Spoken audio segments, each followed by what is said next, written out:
It is 2025. Do you have a word of the year? Do you have an intention, a goal, a new vision board? What's your new mindset? We are culturally steeped in new year, new goals, new ideas, new outlooks. We cannot escape it. Even if you have decided you don't do resolutions, it's still a time of reflection, and there still comes these new intuitive, oh, maybe this, oh, maybe that. So what are your new maybes for 2025? I'm curious. And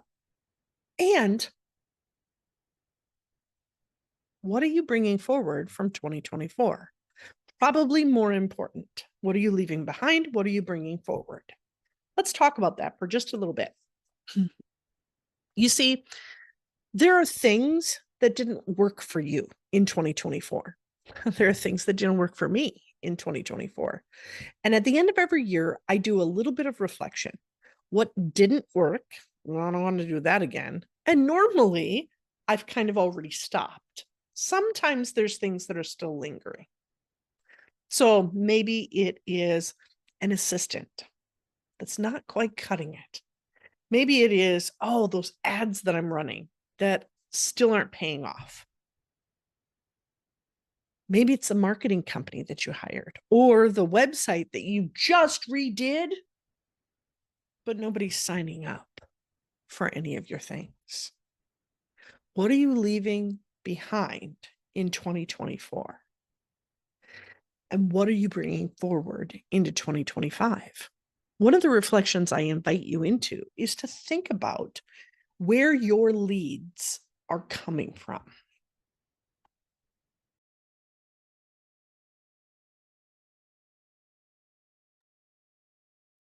Cut.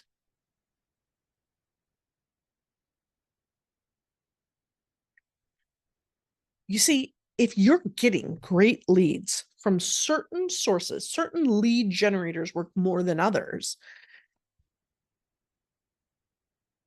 Are you capitalizing on that, bringing that forward into 2025? Because, see, our attitude frequently is, what's the new thing I'm going to do? I'm going to be a speaker.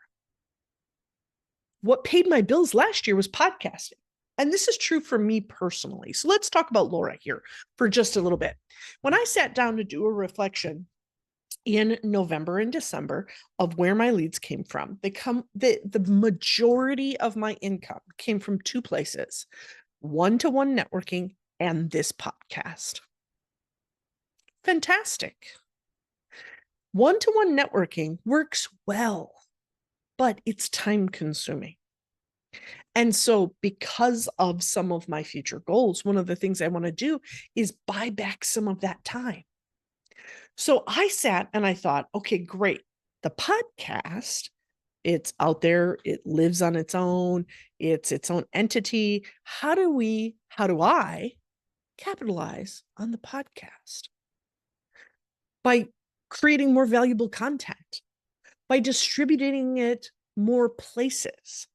So now at this point, you're going to be able to catch our normal Tuesday episodes where I interview amazing guests on Tuesdays, but then you're also going to have this mini cast that comes out later in the week where I get to talk to you about something that's really inciting me in this moment of time.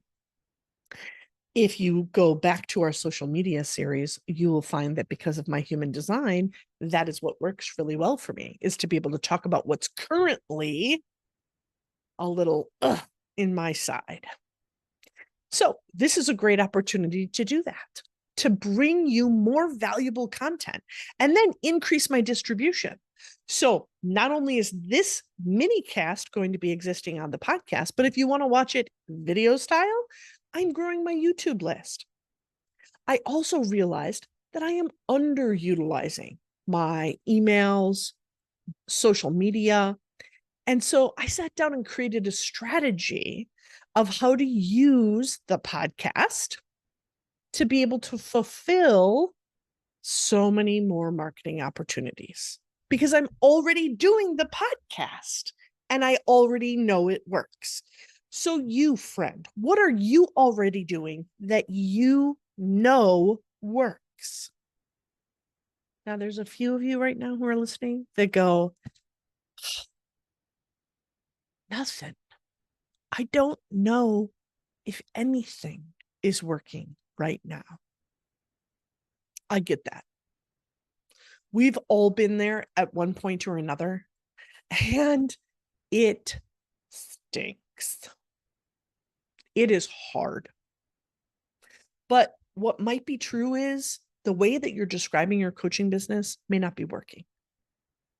One of the things I took time out of the end of the year to do is to create a course just for you coaches that's called Stop Calling Yourself a Coach, Start Telling People What You Really Do. For the first 10 listeners to this episode of the podcast, you'll get a significant discount on the enrollment of that course. In that course, I take you through your endotype formula, and I take you through 3 different questions, 3 problems that your clients have that you need to know. Because one of the problems you don't market to at all. You don't talk about. The other 2 you market heavily to. If you don't know the 3 problems your clients are experiencing right now, and you don't know what your gifts and superpowers are from your endotype, what have we been talking about in this podcast? Go right now first to take the endotype quiz. That's endotype.com. Take the quiz. It's free. Find out what your endotype is. Read through your profile and then drop down a little bit. There's an area that says share this graphic. Download this graphic. If you open up that, it will say right in there what your coaching superpower is. How many of you missed that the first time around? Oh, friend, stop it. Read what your coaching superpower is. Read about your brand. All that information is in that graphic. Second, I invite you to go to ravingcoaches.com/stopcoach and get information about the coaching, the Stop Calling Yourself a Coach course. And if you use the coupon code podcast, the first 10 of you to be able to go over and sign up are going to get a significant discount on that course. So go check it out. Once you start saying the right things and you identify what made you income in 2024, how you can capitalize on that more, then think about 2025 and what are 1 or 2 things that you can expand that also fit in with your real life. See, there's a whole bunch of people out there trying to sell you courses and programs, and they're super bossy and they sound like they're great. And they're like, oh, you need to speak. And you're like, okay, let me buy your course on speaking. But you don't really like to travel. And you don't really like to go to conferences. And you don't really have any lead generator that's going to go transfer from a keynote speech over into paid clients. You don't have a strategy. Well, then, friend, don't buy that speaking course yet.